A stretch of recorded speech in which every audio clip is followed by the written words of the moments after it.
Hi friends, எல்லோரும் எப்படி இருக்கீங்க? இன்றைக்கி எல்லாருமே வந்து கவர்மெண்ட் டீச்சர்ஸ்லேருந்து ப்ரைவேட் டீச்சர்ஸ் எல்லாருமே இன்றைக்கி வந்து நம்ம டெட் எக்ஸாம் எழுதியிருக்கோம்.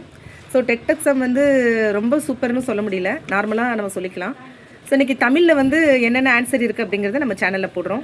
ஸோ நீங்கள் எல்லோரும் பாருங்கள். நீங்கள் எல்லோரும் எப்படி அட்டன் பண்ணியிருக்கீங்க அப்படிங்கிறதையும் நீங்கள் கமெண்ட் பண்ணலாம். ஓகே, நம்ம வீடியோக்குள்ளே போகலாம். ஆக்சுவலாக வந்து கொஸ்டின்ஸ் வந்து ஆப்ஷன் ஏல இருந்து டி வரை கொடுத்துருந்தாங்க. இன்றைக்கி நான் அட்டன் பண்ண கொஸ்டின் வந்து டி. பட் கொஸ்டின்ஸ் வந்து எல்லாருக்குமே கரெக்டாக தான் இருந்தது. அதாவது எல்லாருக்குமே கொஸ்டின்ஸ் எப்படி இருக்கும்னா ஈவனாக தான் இருக்கும். பட் அந்த ஆர்டருக்கு ஏற்ற மாதிரி கொஸ்டினோட நம்பர் மட்டும்தான் சேஞ்ச் ஆகிருக்கும். பட் ஆன்சர் வந்து எல்லாத்துக்குமே சேமாக தான் இருக்கும். இப்போ நான் 31th கொஸ்டின் டி ஆப்ஷன்ஸ்க்கு நான் சொல்லிட்டு இருக்கேன். டிக்கு உங்களோட கொஸ்டினில் எத்தனாவது இடத்துல இருக்குது நீங்கள் பார்த்துக்கலாம். உண்டி கொடுத்தோர் உயிர் கொடுத்தோரே என்ற அடியில் கொடுத்தோர் என்ற சொல்லுக்கான இலக்கண குறிப்பு. இது ஆக்சுவலாக வந்து இதனுடைய குறிப்புன்னு பார்த்தோன்னா அருள முடிகிறனால நம்ம இதை வந்து ஆன்சர் வினையாளனின் பெயர். வினையாளனின் பெயர் அப்படிங்கிறது இதனுடைய சரியான பதில். அடுத்த கொஸ்டின், மொழிக்கு முதலில் வராத எழுத்து மெய்யெழுத்து. மெய்யெழுத்துக்கள் தான் மொழிக்கு முதலில் வராமல் இருக்கும். அப்போ மெய்யெழுத்துக்கள் 18 என்பது இதனுடைய சரியான பதில். 3 என்ற சொல்லின், அதாவது மூவர் என்ற சொல்லின் சரியான பகுபத அமைப்பு முறை கேட்டிருக்காங்க. 3 + இவ் + ஆர், இதுதான் இதனுடைய சரியான பதில். பொன்னகர் இதனுடைய இலக்கண குறிப்பு ஆப்ஷன் ஏ, இரண்டாம் வேற்றுமை உருவும் பயனும் உடன் தொக்க தொகை, இதுதான் அதனுடைய பதில். 35வது கொஸ்டின், ஆயுத எழுத்தை ஒலிக்காகும் கால அளவிற்கான மாத்திரை அரை மாத்திரை அளவு.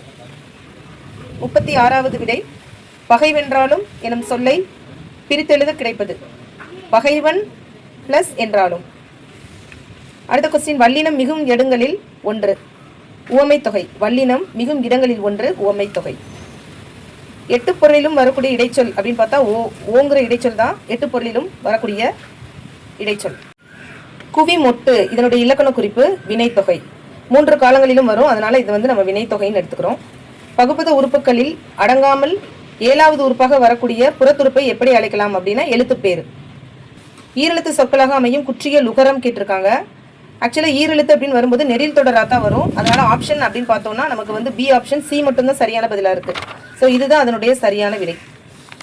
42வது கொஸ்டின், கீழ் காணும் சொற்றொடரில் தனிச்சொற்றொடர் எது? தனிச்சொற்றொடர் பார்த்தோம்னா மேரியும் கனகாவும் பேருந்தில் ஏறினர், இதுதான் அவங்க தனியாக பேசக்கூடிய ஒரு சொற்றொடர். 41 பிழைத்த வேல் பெயரச்ச தொடர். இது எந்த வகையான தொடர்னு கேட்டிருக்காங்க? பெயரச்ச தொடர். கீழ்கண்டவற்றில் காரண சிறப்பு பெயர் எதுன்னு கேட்டிருக்காங்க? மரங்கொத்தி. வாழ்த்துதல், ஏவுதல், விதித்தல், வேண்டல் ஆகிய பொருட்களில் வரக்கூடிய வினைமுற்று எல்லாமே வியங்கோல் வினைமுற்றுல வரும். நல் என்பது நிறையசை சீர். 47வது கொஸ்டின், அறிஞர் அண்ணாவை படித்திருக்கின்றேன் இந்த தொடரில் வரக்கூடிய ஆகு பெயர் கேட்டிருக்காங்க. கர்த்தாவாகு பெயர் என்பது இதனுடைய விடை. நீ செய்வாயா என்று வினவிய போது நீயே செய், அதிலே வந்து உங்களுக்கு ஏவல் விடை வந்துருது. ஏவல் என்பது சரியான பதில். ஆக்கல், அழித்தல், அடைதல், நீத்தல், ஒத்தல், உடைமை ஆகிய 6 வகை பொருள்களிலுமே வர வேண்டியது 2ஆம் வேற்றுமை. அனஸ் உழைப்பு என்பதனை சேர்த்து எழுதும் போது கிடைப்பது நீல் உழைப்பு. ஆப்ஷன் டி, நீல் உழைப்பு என்பது சரியான பதில்.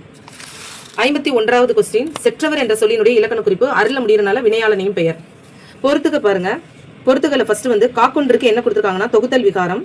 கணீர், கணீருக்கு வந்து இடைக்குறை. உய்முறை என்பதற்கு வினைத்தொகையும் மெய்முறை என்பதற்கு வேற்றுமை தொகையும் கொடுத்துருக்காங்க. நம்மளை கன்ஃபியூஸ் பண்ற மாதிரி வந்து இங்கே ஆப்ஷன் ஏயையும் சியையும் கொடுத்துருப்பாங்க. அதில் அந்த 2 மட்டும் தான் மாறுது. பட் நமக்கு சரியான பதில் வந்து ஏ. இரு சொற்களுக்கு இடையில் வேற்றுமை உருவு மறைந்து வந்து பொருள் தருவது வேற்றுமை தொகை. வேற்றுமை உருவு மறைந்து வரனால அது வேற்றுமை தொகைன்னு சொல்றோம். கீழ்காணும் தொடரில் சரியான மரபு தொடர் எது? கோவிந்தன் சோறு தின்று பால் பருகினான். பொறுத்துக்க பாருங்க. ஈரறிவு, ஓரறிவு, மூவறிவு, ஐந்தறிவு. இதுல வந்து ஃபர்ஸ்ட் ஈரறிவுக்கு சிப்பி நத்தை, ஓரறிவுன்னு பார்த்தீங்கன்னா புல் மரம் வரும். நெக்ஸ்ட் மூவறிவுக்கு கரையான் எறும்பு, ஐந்தறிவுக்கு பறவை விலங்கு. இந்த 2 ஆப்ஷன் கன்ஃபியூஸ் பண்ணுற மாதிரி கொடுத்துருந்தாங்க. பட் அதனுடைய ஆப்ஷன் வந்து பி தான் சரியான விதில். உயிர்மை நெடில் எழுத்துக்கள் மொத்தம் எத்தனைன்னு பார்த்தோம்னா 126 வரும். பீலிப்பை சாகாடும் அச்சிறு அப்பண்டம் சால மிகுத்து பெயன், இந்த குரலில் பயின்று வரக்கூடிய அணின்னு பார்த்தோம்னா பிரிது மொழிதல் அணி என்பது சரியான பதில். பொறுத்துக்க பாருங்க. புறா, இதுக்கு வந்து ஃபர்ஸ்ட் புறா அப்படின்னு பார்த்தோம்னா புறா என்ன செய்யும் பார்த்தீங்கன்னா குணுகும். கோழி கொக்கரிக்கும். சேவல் கூவும். கூகைங்கிறது குளரும். ஸோ இது சரியான பதில். உவமையை மட்டுமே கூறி அதன் மூலம் கூற வந்த கருத்தை உணர வைப்பது பிரிது மொழிதல் அணி. ஸோ இந்த 30 கொஸ்டினுடைய விடைகளை இன்னைக்கு கொடுத்துருக்கோம். மற்ற சப்ஜெக்ட்டுக்கு நம்ம அடுத்து வர வீடியோக்குள்ள போவோம். நம்ம சேனலுக்கு சப்போர்ட் பண்ணுங்க. பிடிச்சிருந்தா லைக் பண்ணுங்க. உங்களோட ஆன்சர் என்னங்கிறத கமெண்ட் பண்ணுங்க. Thank you friends. See you, bye bye. நம்ம சேனலை புதுசாக பார்க்குறவங்க நம்ம சேனலை சப்ஸ்கிரைப் பண்ணுங்க. தேங்க்யூ.